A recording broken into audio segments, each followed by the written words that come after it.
ഉപേക്ഷിച്ചാലുപേക്ഷിക്കാതെ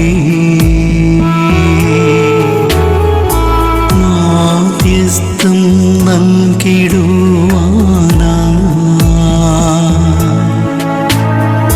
കോട്ടയത്ത് വാഴുന്ന അന്തോണീസ് പുണ്യവാനെ സ്വീകരിക്കൂ കൈകൾ നീട്ടി ആപിയാമിൻ അർത്ഥനകൾ. പ്രിയ ദൈവമക്കളെ, ക്രിസ്മസിൻ്റെ എല്ലാ ആനന്ദവും ഒരിക്കൽ കൂടി നിങ്ങൾക്ക് നേരുകയാണ്. ഇന്ന് വെളുപ്പിന് നിങ്ങൾ ദേവാലയത്തിൽ എത്തുമ്പോൾ നിങ്ങളെ വിസ്മയിപ്പിക്കുന്നൊരു കാര്യമുണ്ട്. 25 കഴിഞ്ഞ് ക്രിസ്മസിൻ്റെ ആനന്ദത്തിന് വരുമ്പം 26-ാം തീയതി സഭാമാതാവ് വിശുദ്ധ സ്തേഫാനോസിൻ്റെ തിരുനാൾ ആഘോഷിക്കുക. ക്രിസ്മസ് കഴിഞ്ഞ് പിറ്റേ ദിവസം ക്രിസ്തുവിന് വേണ്ടി മരിച്ചവൻ്റെ പെരുന്നാൾ. പക്ഷേ ആദ്യത്തെ രക്തസാക്ഷി സ്തേഫാനോസ് ക്രിസ്തുവിനെ അത്രമേൽ അങ്ങ് സ്നേഹിക്കുക. ഭ്രാന്ത് പിടിച്ചൊരു യുവാവല്ലേ. ക്രിസ്തുവിനെയൊക്കെ നമ്മൾ സ്നേഹിക്കുമ്പോൾ കണക്കുകളില്ലാതെ, അതിന് ജോഗ്രഫിയും ബയോഗ്രഫിയും ഒന്നുമില്ല. ക്രിസ്തുവിനെ സ്നേഹിക്കുന്നതിന് കണക്കുകളില്ല. വെട്ടിവെച്ചിരിക്കുക എന്ന് പറയത്തില്ലേ, അതിന് കണക്കും ഭാവമൊന്നുമില്ല. ഈ യുവാവ് കർത്താവിന് വെറുതെ വിട്ടുകൊടുത്തതാണ്. ഈശ്വര ഉത്ഥാനത്തിനൊക്കെ സാക്ഷിയാണ്. അതിനുശേഷം ഇതാ ഡീക്കന്മാരെ തെരഞ്ഞെടുക്കും, അതിലൊരാളായിട്ടൊക്കെ മാറുക സ്റ്റീഫൻ. എന്ത് ആഴമേറിയ വചനമായി സ്റ്റീഫൻ്റെ ഉള്ളിൽ നമ്മൾ തിരുവചനത്തിൽ കാണുന്നുണ്ട്. കർത്താവ് വചനം മാംസമായി നമ്മുടെ ഇടയിൽ വസിച്ചു. സ്റ്റീഫൻ എന്തുമാത്രം കരുത്താം, ജീവിതത്തിൽ ഒന്നിനും ഭയപ്പെടാതിരിക്കുക. അപ്പോസ്തല പ്രവർത്തനം 6-ാം അധ്യായത്തിൽ പറയുക, അവൻ്റെ സംസാരത്തിൽ വെളിപ്പെട്ട ജ്ഞാനത്തോടും ആത്മാവിനോടും എതിർത്ത് നിൽക്കാൻ അവർക്ക് കഴിഞ്ഞില്ല. ദൈവം തരുന്നൊരു കരുത്തുണ്ടോ മകളെ? പുറത്ത് കിട്ടുന്ന നല്ല ദൈവാനുഗ്രഹം. നമുക്കൊക്കെ പുറത്ത് കിട്ടുന്ന അനുഗ്രഹങ്ങളാണ് നമുക്ക് വേണ്ടത്. അകത്ത് കിട്ടുന്ന അനുഗ്രഹമാണ് ദൈവാനുഗ്രഹം എന്ന് പറയുന്നത്. ഉള്ളിൽ കിട്ടുക. വീണ്ടും പറയുകയാണ്, സംഘത്തിലുണ്ടായിരുന്നു അവൻ്റെ നേരെ സൂക്ഷിച്ചു നോക്കി, അവൻ്റെ മുഖം ഒരു ദൈവദൂതൻ്റെ മുഖം പോലെ കാണപ്പെട്ടു. എന്തൊരു ശോഭയാണിത്.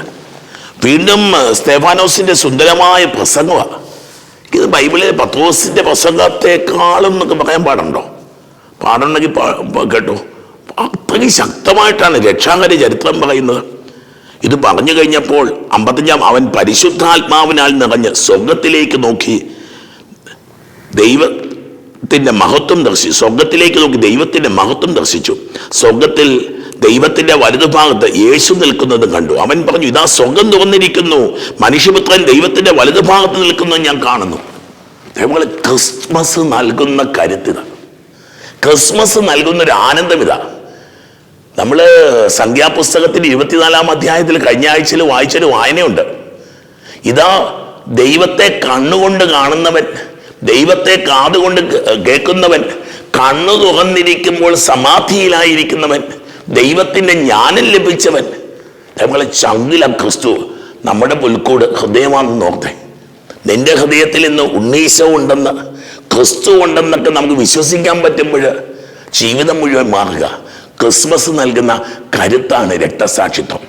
ക്രിസ്മസ് നൽകുന്ന ശക്തിയാണ് ദൈവവചന പ്രഘോഷണം. ഒന്നിനെയും കൂസാതെ, ഒന്നിനെയും ഭയപ്പെടാതെ തമ്പുരാന് വേണ്ടി ഇറങ്ങിത്തിരിക്കാനുള്ള ധൈര്യം യോസേപ്പ് പിതാവിന് കിട്ടിയത്, മാതാവിന് കിട്ടിയത്, അത് ഇന്ന് നിനക്കും കിട്ടുന്നതാണ് ക്രിസ്മസിൻ്റെ ഈ ആനന്ദം. ഓ ദൈവമേ, സ്വർഗത്തിൻ്റെ അത്ഭുത ശക്തി, ക്രിസ്മസിൻ്റെ അത്ഭുത ചൈതന്യം, A new anointing, A new power കർത്താവെ മക്കളുടെ മേൽ ചൊരിയപ്പെട്ട് ധീരത മക്കൾക്ക് നൽകണമേ. വിശുദ്ധരായി ജീവിക്കാൻ, തീഷ്ണതയോടെ ജീവിക്കാൻ, ദൈവത്തെ സ്നേഹിച്ച് ഇത്രയും കാലം ജീവിച്ച പോലല്ല, ഒരു ഇരട്ടി സ്നേഹത്തോടെ, ഇരട്ടി വിശ്വാസത്തോടെ, ഇരട്ടി കമ്മിറ്റ്മെന്റിനോടുകൂടി ജീവിക്കാൻ. രോഗികൾ, വേദനിക്കുന്നവർ, ദുഃഖിക്കുന്നവർ, തകർന്നവർ, തളർന്നവർ, അത്ഭുതങ്ങളും അടയാളങ്ങളും രോഗശാന്തികളും വിടുതലുകളും ഉണ്ടാവട്ടെ. പിതാവിൻ്റെയും പുത്രൻ്റെയും പരിശുദ്ധാത്മാവിൻ്റെയും നാമത്തിൽ ആമേൻ. കോട്ടയത്ത് വാഴുന്ന അന്തോണീസ് പുണ്യവാനെ സ്വീകരിക്കൂ കൈകൾ നീട്ടി ആപിയാമിൻ അർത്ഥനകൾ. ഉപേക്ഷിച്ചാലുപേക്ഷിക്ക